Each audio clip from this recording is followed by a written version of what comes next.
Hello friends, imagine ఒక teacher వీడియోస్కి cinema interviews కంటే ఎక్కువ వ్యూస్ వస్తున్నాయి. కాంప్లెక్స్ టాపిక్స్ని టీ షాప్ ఎగ్జాంపుల్స్తో తను ఎక్స్ప్లెయిన్ చేస్తాడు. లక్షల మంది గవర్నమెంట్ ఎగ్జామ్స్కి ప్రిపేర్ అయ్యే స్టూడెంట్స్ ఆయన వీడియోస్ని ఫాలో అవుతూ ఉంటారు. బట్ కట్ చేస్తే సడన్గా సోషల్ మీడియా అంతా ఒకటే న్యూస్ స్ప్రెడ్ అవుతుంది. అదే ఖాన్ సార్ అరెస్ట్ అయ్యాడని. బట్ ఖాన్ సార్ నిజంగానే అరెస్ట్ అయ్యాడా? అసలు ఈ ఖాన్ సార్ ఎవరు? ఎందుకు అంత ఫేమస్?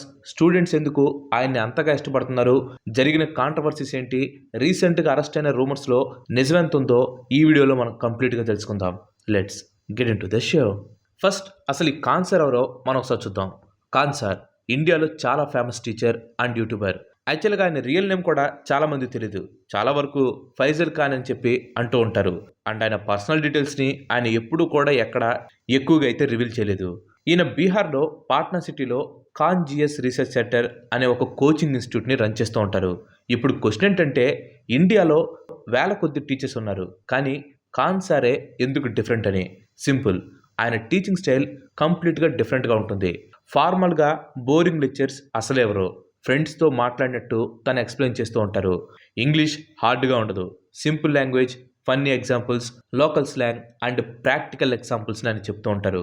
అందుకే విలేజ్ నుండి మెట్రో సిటీస్ వరకు స్టూడెంట్స్ ఆయన క్లాసెస్కి బాగా కనెక్ట్ అయిపోయారు. Khan sir mainly competitive exam సబ్జెక్ట్స్నే టీచ్ చేస్తూ ఉంటారు. Like general studies, current affairs, history, geography, polity ఇలాంటి సబ్జెక్ట్స్ని ఆయన టీచ్ చేస్తూ ఉంటారు. యూపీఎస్సీ, ఎస్ఎస్సి, రైల్వేస్, బ్యాంకింగ్ లాంటి ఎగ్జామ్స్కి ప్రిపేర్ అయ్యే స్టూడెంట్స్ అందరూ కూడా ఆయన్ని ఎక్కువగా ఫాలో అవుతూ ఉంటారు. కానీ ఇక్కడ ఇంట్రెస్టింగ్ థింగ్ ఏంటంటే, ఎగ్జామ్ ప్రిపేర్ అవ్వకపోయినా కూడా చాలామంది ఆయన వీడియోస్ చూస్తూ ఉంటారు. ఎందుకంటే ఆయన కాంప్లెక్స్ టాపిక్స్ని చాలా ఈజీగా, సింపుల్గా ఎక్స్ప్లెయిన్ చేస్తారు కాబట్టి. ఫర్ ఎగ్జాంపుల్, కంట్రీస్ మధ్యలో వార్ జరిగితే దాన్ని ఒక విలేజ్లో ఇద్దరు నైబర్స్ ఫైట్తో కంపేర్ చేసి చెప్తారు. ఇన్ఫ్లేషన్ ఎక్స్ప్లెయిన్ చేయాలంటే మార్కెట్లో టమాటా ప్రైజెస్ని ఎగ్జాంపుల్గా ఇస్తారు. సో ఇలాంటి ఎగ్జాంపుల్సే ఆయన బిగ్గెస్ట్ స్ట్రెంగ్త్. అండ్ ఇప్పుడు పెద్ద క్వశ్చన్ ఏంటంటే, ఖాన్ సార్ ఎందుకు అంత ఫేమస్? దానికి చాలా రీజన్స్ ఉన్నాయి. చాలా స్టూడెంట్స్కి ఎడ్యుకేషన్ అనేది డిఫికల్ట్గా అనిపిస్తుంది, ఎస్పెషల్లీ ఇంగ్లీష్ వల్ల. ఖాన్ సార్ ఆ ప్రాబ్లమ్ని బ్రేక్ చేశాడు. ఆయన టాపిక్స్ని చాలా ఈజీ హిందీలో ఎక్స్ప్లెయిన్ చేస్తూ ఉంటారు. డైలీ లైఫ్ ఎగ్జాంపుల్స్ని ఆయన యూజ్ చేస్తూ ఉంటారు. సో ఇలాంటి ఎగ్జాంపుల్స్ విన్నప్పుడు స్టూడెంట్స్లో కాన్ఫిడెన్స్ వస్తుంది. అరే, ఇది ఈజీయే కదా అనే ఫీలింగ్ కూడా వస్తుంది. అండ్ సెకండ్ రీజన్ వచ్చేసి హ్యూమర్. ఆయన క్లాసెస్లో కామెడీ ఉంటుంది, సర్కాజం ఉంటుంది, ఫన్నీ విలేజ్ ఎక్స్ప్లెనేషన్స్ కూడా ఉంటాయి. కొన్ని టైమ్స్ స్టూడెంట్స్ నవ్వుతూ లెసన్స్ని గుర్తుపెట్టుకుంటుంటారు. యాక్చువల్గా చెప్పాలంటే ఇది స్మార్ట్ టీచింగ్. బికాస్ ఫన్నీగా ఎక్స్ప్లెయిన్ చేసే టాపిక్స్ మైండ్లో ఎప్పటికలా ఉండిపోతాయి. అండ్ థర్డ్ రీజన్ వచ్చేసి అఫోర్డబుల్ ఎడ్యుకేషన్. ఇండియాలో కోచింగ్ ఇన్స్టిట్యూట్ ఫీజ్ చాలా అంటే చాలా ఎక్కువగా ఉంటాయి, కానీ ఖాన్ సార్ లో కాస్ట్ ఎడ్యుకేషన్ని ప్రొవైడ్ చేశారు. ఫైనాన్షియల్ ప్రాబ్లమ్స్ ఉన్న స్టూడెంట్స్కి ఇది చాలా అంటే చాలా హెల్ప్ అయింది. చాలామంది స్టూడెంట్స్కి ఆయన జస్ట్ టీచర్ కాదు, హోప్లా ఫీల్ అవుతూ ఉంటారు. అండ్ నెక్స్ట్ రీజన్ వచ్చేసి YouTube power. Khan sir official అనే యూట్యూబ్ ఛానల్ భారీగా హిట్ అయింది. ఆ ఛానల్కి millions of subscribers, millions of views వచ్చేవి. ఇన్స్టాగ్రామ్, వాట్సాప్, ఫేస్బుక్ ఇలా సోషల్ మీడియాలో అన్ని చోట్ల ఆయన క్లిప్స్ బాగా వైరల్ అయిపోయాయి. దీంతో గవర్నమెంట్ ఎగ్జామ్కి ప్రిపేర్ అవ్వాలనుకున్న వాళ్ళందరికీ ఆయన పేరు తెలిసిపోయింది. సో ఇలాగా ఆయన బాగా పాపులర్ అయ్యారు. ఇప్పుడు ఆయన టీచింగ్ స్టైల్ గురించి మనం కాస్త మాట్లాడుకుందాం. ఆయన టీచింగ్ స్టైల్ అనేది చాలా అంటే చాలా యూనిక్గా ఉంటుంది. రియల్ లైఫ్ ఎగ్జాంపుల్స్ యూజ్ చేస్తారు, హ్యూమర్ ఉంటుంది, ఎమోషనల్ స్టోరీ టెల్లింగ్ ఉంటుంది, సింపుల్ లాంగ్వేజ్ యూజ్ చేస్తారు, అలాగే ఎక్స్ప్లెనేషన్స్ చాలా ఫాస్ట్గా ఉంటాయి. కొన్నిసార్లు అయితే పొలిటీషియన్ని ఆయన మిమిక్ చేస్తూ ఉంటారు. అండ్ కొన్నిసార్లు ఫిక్షనల్ విలేజ్ క్యారెక్టర్స్ని క్రియేట్ చేసి జియో పాలిటిక్స్ని చాలా ఈజీగా ఎక్స్ప్లెయిన్ చేస్తారు. బేసిక్గా ట్రెడిషనల్ టీచర్స్ ఏం చేస్తారంటే జస్ట్ డెఫినేషన్స్ చెప్పి వదిలేస్తారు.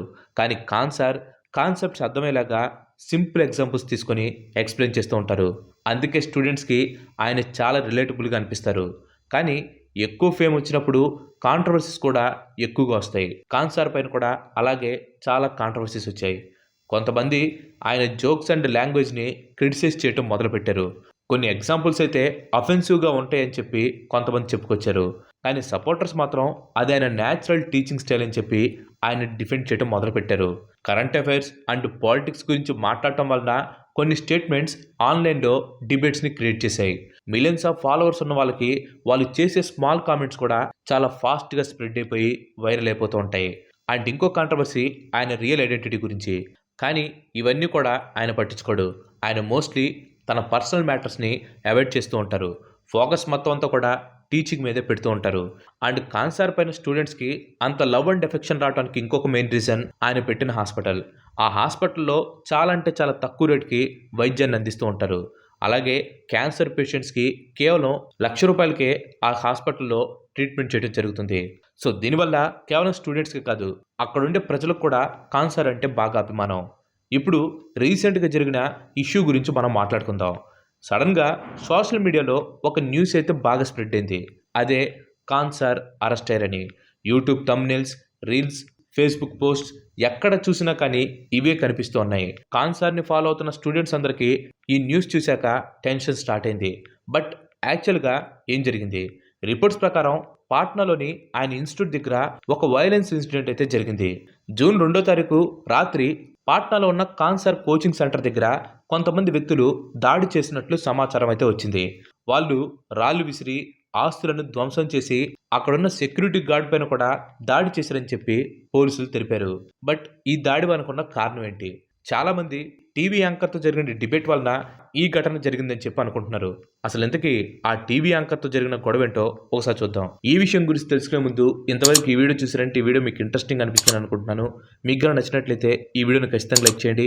అండ్ అలాగే మీరు మన ఛానల్కి ఇంతవరకు కనుక సబ్స్క్రైబ్ అయినట్లయితే మన ఛానల్కి తప్పకుండా సబ్స్క్రైబ్ అయ్యి పక్కనే ఉన్న గంటని ఆల్ ఆప్షన్ పెట్టుకోండి. ఆల్రెడీ లైక్ చేసి షేర్ చేసి సబ్స్క్రైబ్ చేసిన వారికి చాలా చాలా థ్యాంక్స్. రీసెంట్గా కాన్సర్ అలాగే టీవీ యాంకర్ అంజనా మధ్య ఒక మాటల యుద్ధం అయితే జరిగింది. అండ్ ఇది సోషల్ మీడియాలో బాగా వైరల్ అయింది. ఒక టీవీ డిబేట్లో అంజనా ఓం కశ్యప్ కొంతమంది యూట్యూబ్ టీచర్ల గురించి మాట్లాడుతూ ఆమె ఒక మాట అన్నారు. చాలామంది అది యూట్యూబ్ టీచర్లని అవమానించినట్లుగా భావించారు. దీంతో విద్యార్థులు, ఉపాధ్యాయులు సోషల్ మీడియాలో ఆమె పైన విమర్శలు చేయడం మొదలుపెట్టారు. అండ్ ఇటువైపు కాన్సర్ కూడా ఈ వ్యాఖ్యల్ని తీవ్రంగా వ్యతిరేకించారు. ఆయన మాట్లాడుతూ ముందు టీవీ ఛానళ్ళు గతంలో చేసిన తప్పు వార్తల గురించి సమాధానం చెప్పాలి, తర్వాత టీచర్ల గురించి మాట్లాడాలని చెప్పి కౌంటర్ ఇచ్చారు. ఆయన చేసిన ఈ వ్యాఖ్యలు సోషల్ మీడియాలో చాలా అంటే చాలా వైరల్ అయ్యాయి. చాలామంది విద్యార్థులు కాన్సర్కి సపోర్ట్ చేస్తూ మాట్లాడారు. ఎందుకంటే లక్షల మంది విద్యార్థులు యూట్యూబ్ ద్వారా ఉచితంగా లేదా తక్కువ ఖర్చుతో చదువుకుంటూ ఉన్నారు. అలాంటి సమయంలో యూట్యూబ్ టీచర్లని తక్కువ చేసి మాట్లాడారని చాలామంది భావించారు.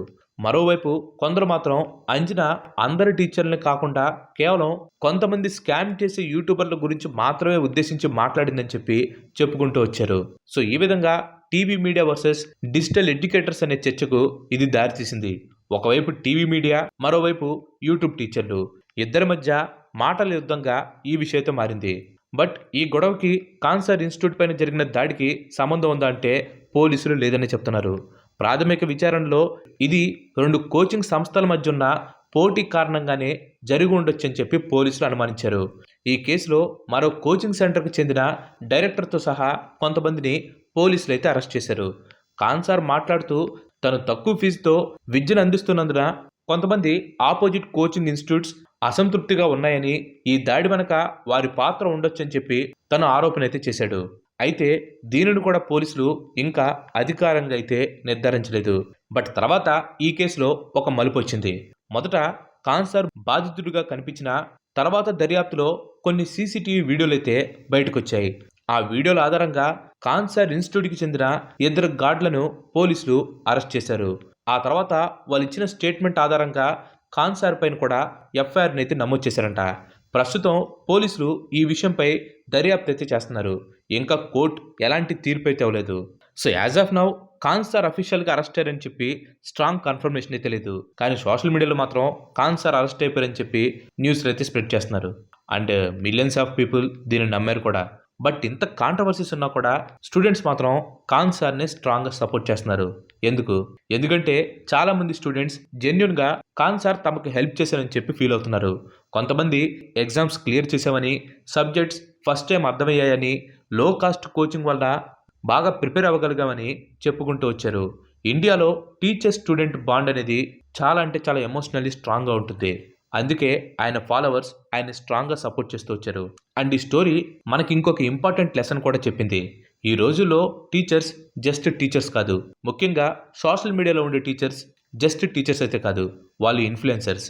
సోషల్ మీడియాలో ఇన్ఫర్మేషన్ అనేది ఫాస్ట్గా స్ప్రెడ్ అవుతుంది.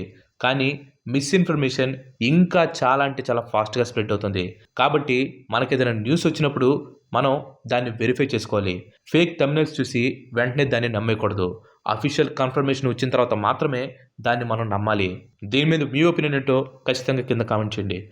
Thanks for watching. ఈ వీడియో కనుక మీకు నచ్చినట్లయితే లైక్ చేయండి, షేర్ చేయండి. అండ్ అలాగే మన నెక్స్ట్ ఎపిసోడ్ మిస్ కావద్దు అనుకుంటే మన ఛానల్కి తప్పకుండా సబ్స్క్రైబ్ అవ్వండి. ఇంకో మంచి ఎపిసోడ్లో మళ్ళీ కలుద్దాం. Till then bye bye. Have a nice day.